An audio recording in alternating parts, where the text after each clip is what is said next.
Kako dani lete. Još jedan je iza mene. Gimnazija. Više neću biti srednjoškolka. I moji prijatelji odlaze. Cijela jedna generacija. A toliko lijepih dana s njima. Nekako smo od početka bili posebni. Nisam ni slutila da će mi teta koja je taj dan posjetila moje roditelje biti učiteljica. Bili su tako sretni.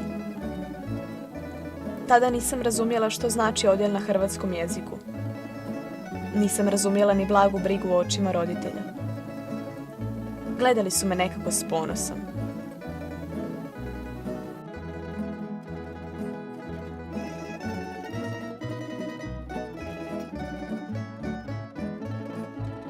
Ovdje sam i ja prvi put osjetila taj isti ponos. Koliko lijepih uspomena. Koliko naučenih običaja.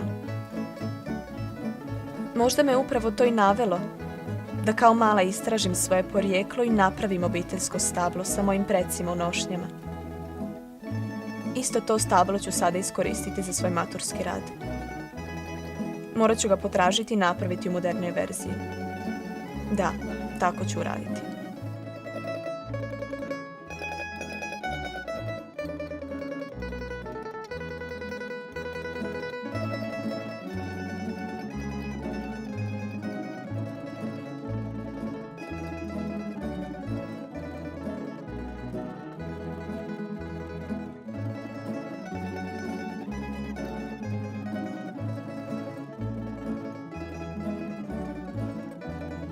Pa tebi to doista dobro ide.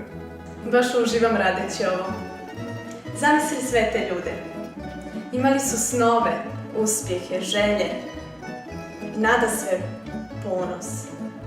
I kad znaš da dio njih živi u nama, da nosimo njihove gene. Ovo je grana mog oca. On nosi prezime.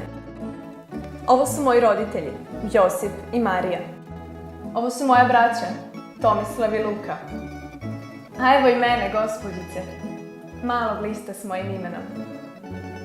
Onda tata ima braću, moji stričevi, Ivan, Franjo, Ante i teta Antonija. Ovo je dida Stipan i majka Đula. Ovo su didina braća, Šimun i Marin. Ovo je pradida Marko i pramajka Gabriela. Ma slušaš li ti mene uopće ili samo sviraš? Nego? Pa samo i tebe slušam s ovo vrijeme. A je li tvoj maturski rad u tamburici sad već gotov? Skoro pa gotov. Znaš, ipak je to tamburica. Instrument naših pradjedova. Kad sam to izabrao za temu, nisam mislio da će biti toliko obimna. Čini mi se da sve što se događalo u prošlosti, da je sve to tamburica ispratila. Nekad smijeh, a nekad suze. Sve je to ona lipo sakrila u ove svoje žice. Kako je dida ostavio onako lipo umotanu, pa ju položio u škrinju. Od kad sam je našao, ne odvajam se od nje. Danas sam baš mislila kako je sve počelo. Naši odjeli na hrvatskom jeziku. Kako nas je bilo malo u početku. Od prvog razreda osnovne. A danas vidi nas skoro odrasli ljudi. Žao mi je što nisam bio od početka. Možda su se malo bojali kako će sve to izgledati. Ali sad im je drago što su ispravno postupili. Da, sjećam se kad smo se upoznali na onoj ekskurziji. Tamo smo imali mnogo lijepih trenutaka. Kako su nas samo lijepo primili i ugostili.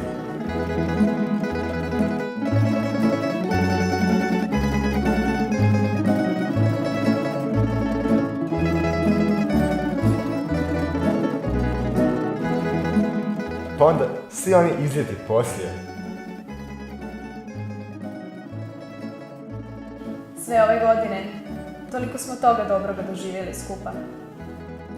A tek zajedničke mise. Hej, pa misa, skoro sam zaboravila. Ideš i ti? Naravno, ali prije toga još samo da bacimo pogled na tvoje biće sa stavljom. Znaš, gledam sva ova imena, pa onda ova druga dolje u prošlost. Zamisli sve te sudbine. Ipak je lijepo biti dijete pradjedova stabla. Imati povijest, korijen. Znati odakle potičeš. Biti ponosan na svoje ime i svoju vjeru. Pa da, vjera je i održala naše pradjedove, naš narod, a i naš će. A je li netko od tvojih napravio obiteljsku stablo? Moj otac je to uradio, želio je imati, a poslije su svi u rodbini uzeli od njega. Pogledaj, ovo baš Wow, dobro izgleda. baš je dobro, slično našem, ali ima jedna velika razlika. Što? Što si ti list, a ja sam grana. Ma znaš što? Možda kroz par godina, jedno proljeće, možda list sa tvojim imenom ukrasi granu našeg stabla. Možda.